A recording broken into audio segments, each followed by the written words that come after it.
শ্রীমদ্ ভগবদ্গীতা ধ্যানম পার্থায় প্রতিবোধিতাং ভগবতা নারায়ণেন স্বয়ং ব্যাসেন গ্রথিতাং পুরাণমুনিনা মধ্যে মহাভারতম অদ্বৈতামৃত বর্ষিণীং ভগবতী মষ্টাদশাধ্যায়িনীং অম্ব তামনুসন্দধামী ভগবদ্গীতে ভবদ্দেশিনীং। 2 অর্থ ওম স্বয়ং ভগবান শ্রীকৃষ্ণ কর্তৃক পার্থ অর্জুনকে উপদেশিত এবং পুরাণমুনি ব্যাসদেব কর্তৃক মহাভারতের মধ্যে গ্রথিত অদ্বৈত রূপ অমৃত বর্ষণকারিণী 18টি অধ্যায়যুক্তা জননী স্বরূপা ভববন্ধন নাশিনী ভগবদ্গীতাকে আমি ধ্যান করি। শ্রীমদ্ ভগবদ্গীতা প্রথম অধ্যায় শ্লোক 8 থেকে 11 নম্বর শ্লোক ও শ্লোকের বাস্তব জীবনে তাৎপর্য বা শিক্ষা। শ্লোক 8 মূল শ্লোক ভবন্তং ভীষ্মশ্চ কর্ণশ্চ কৃপশ্চ সমিতিঞ্জয়ঃ অশ্বত্থামা বিকর্ণশ্চ সৌম্যদত্তিস্তথৈব চ।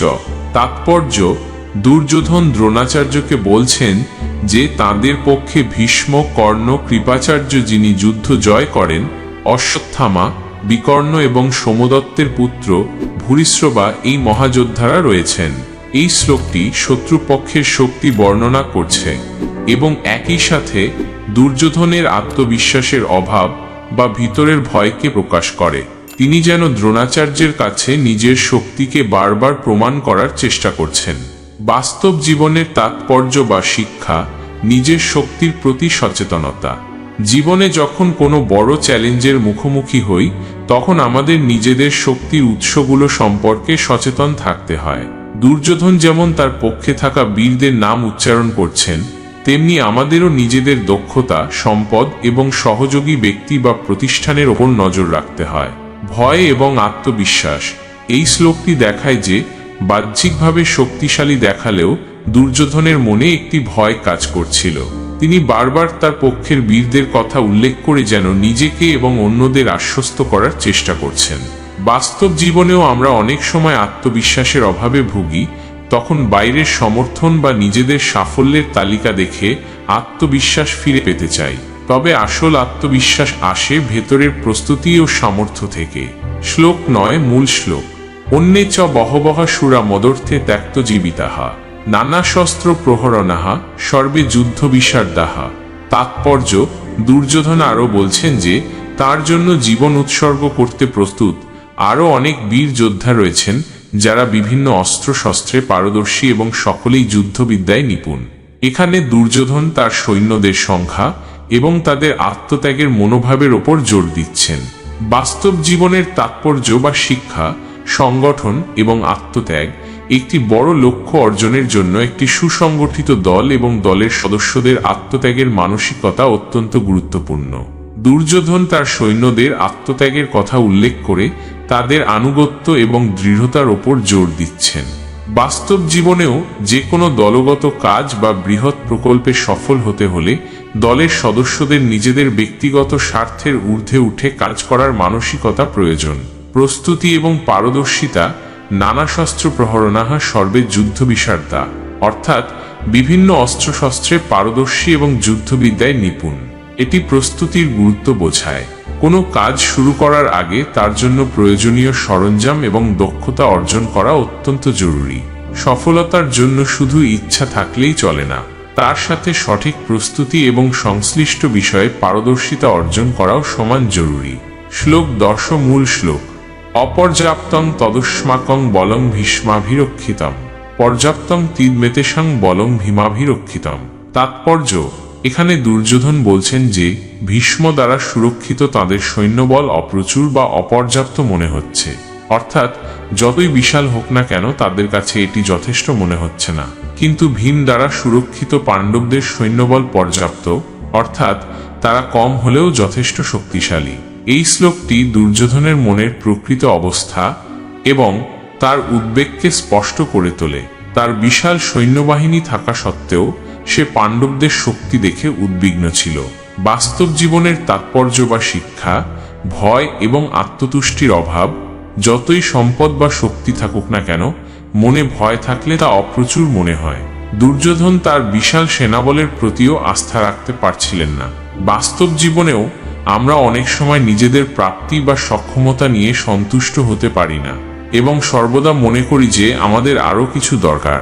এটি আত্মবিশ্বাসের অভাব বা নেতিবাচক মানসিকতার ফল হতে পারে। গুণগত মান বনাম পরিমাণ, এই শ্লোকটি গুণগত মানের গুরুত্ব তুলে ধরে। দুর্যোধন মনে করতেন পাণ্ডবদের স্বল্প সংখ্যক সৈন্য হলেও ভীমের মতো বীরের নেতৃত্বে তারা যথেষ্ট শক্তিশালী। এর অর্থ হল অনেক বেশি পরিমাণ সম্পদ বা মানুষ থাকার চেয়ে কম, কিন্তু দক্ষ এবং শক্তিশালী কিছু থাকা অনেক বেশি কার্যকর হতে পারে। দক্ষতা, নেতৃত্ব এবং সঠিক পরিকল্পনা পরিমাণগত শক্তির চেয়েও বেশি মূল্যবান। নেতৃত্বের প্রভাব, ভীষ্ম এবং ভীমের নাম উল্লেখ করা হয়েছে, যা নেতৃত্বের গুরুত্ব বোঝায়। একজন শক্তিশালী এবং কার্যকর নেতা একটি ছোট দলকেও অসাধারণ সাফল্য এনে দিতে পারেন, যেখানে দুর্বল নেতৃত্ব একটি বড় দলকে ব্যর্থ করে দিতে পারে। শ্লোক 11 মূল শ্লোক।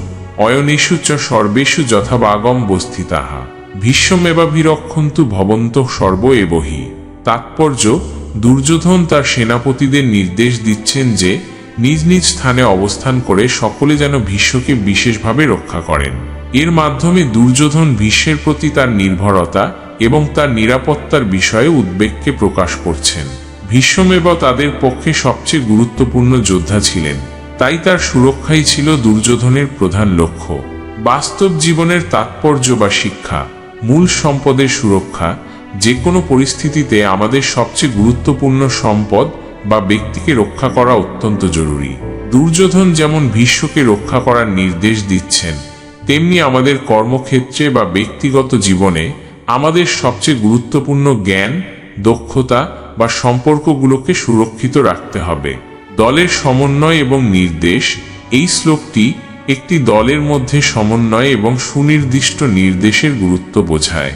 দুর্যোধন তার সৈন্যদের একটি নির্দিষ্ট লক্ষ্যের ভীষ্মকে রক্ষা করার দিকে পরিচালিত করছেন। বাস্তব জীবনেও একটি দলকে সফল করতে হলে স্পষ্ট লক্ষ্য এবং সেই লক্ষ্যে পৌঁছানোর জন্য সুনির্দিষ্ট নির্দেশনার প্রয়োজন হয়। দলের প্রতিটি সদস্যের ভূমিকা এবং দায়িত্ব সম্পর্কে স্পষ্ট ধারণা থাকা উচিত। নির্ভরশীলতা এবং দুর্বলতা, দুর্যোধনের এই নির্দেশ তার ভীষ্মের ওপর চরম নির্ভরশীলতা এবং একই সাথে তার পক্ষে একটি দুর্বল দিক তুলে ধরে। যখন একটি সফলতার জন্য মাত্র একজন বা একটি জিনিসের ওপর অতিরিক্ত নির্ভরশীল হয়ে পড়তে হয়, তখন সেটি সেই ব্যবস্থার একটি দুর্বল দিক হতে পারে। এর থেকে শিক্ষা নেওয়া যায় যে কোনো একটি নির্দিষ্ট জিনিসের ওপর অতিরিক্ত নির্ভরশীল না হয়ে সামগ্রিকভাবে সক্ষমতা বাড়ানো উচিত। এই শ্লোকগুলো যুদ্ধের প্রস্তুতি এবং মানসিকতার গভীরে প্রবেশ করে, যা আমাদের বাস্তব জীবনের চ্যালেঞ্জ মোকাবিলায় গুরুত্বপূর্ণ অন্তর্দৃষ্টি দিতে পারে। গীতা মাহাত্ম্য শ্লোক। গীতা সুগীতা কর্তব্যা কিমন্নৈহ শাস্ত্র বিস্তরৈঃ, যা স্বয়ং পদ্মনাভস্য মুখপদ্মাৎ বিনিশ্রিতা। অর্থাৎ গীতা উত্তম রূপে পাঠ করা কর্তব্য। অন্যান্য বিস্তৃত শাস্ত্রের কি প্রয়োজন, কারণ এই গীতা স্বয়ং পদ্মনাভ ভগবান বিষ্ণু এর মুখপদ্ম থেকে নিঃসৃত হয়েছে। ভারতামৃত সর্বসং বিষ্ণুর বক্ত্রাৎ দিনিশ্রিতম গীতা গঙ্গোদকং পিত্তা পুনর্জন্ম ন বিদ্যতে। অর্থাৎ গীতা মহাভারত রূপ অমৃতের সর্বস্ব এবং স্বয়ং বিষ্ণুর মুখ থেকে নিঃসৃত। যে গীতারূপ গঙ্গোদক পান করে, অর্থাৎ গীতা পাঠ করে, তার আর পুনর্জন্ম হয় না। সর্বশাস্ত্র শিররত্নং সর্ববেদান্ত সারভূতং সর্বতীর্থময়ং পুণ্যং সর্বপাপহরং পরম। অর্থাৎ গীতা সমস্ত শাস্ত্রের শিররত্ন, সমস্ত বেদান্তের সারভূত। এটি সমস্ত তীর্থের সমষ্টি স্বরূপ, পবিত্র এবং সমস্ত পাপ হরণকারী পরম গ্রন্থ। যস্মিন সর্বাণি তীর্থানি যস্মিন সর্বাণি দেবতঃ যস্মিন সর্বাণি ভূতানি তস্মিন গীতা সুনিশ্চিতা। অর্থাৎ যেখানে সমস্ত তীর্থ, যেখানে সমস্ত দেবতা, যেখানে সমস্ত প্রাণী বিদ্যমান, সেখানেই গীতা নিশ্চিতভাবে বিদ্যমান। গীতা পাঠন মাত্রেন সর্বপাপৈহ প্রমুচ্যতে গীতামৃত পানেন স জান্তি পরমং পদম। অর্থাৎ শুধুমাত্র গীতা পাঠ করলেই সমস্ত পাপ থেকে মুক্ত হওয়া যায়। গীতামৃত পান করে সে পরম পদ, মোক্ষ লাভ করে।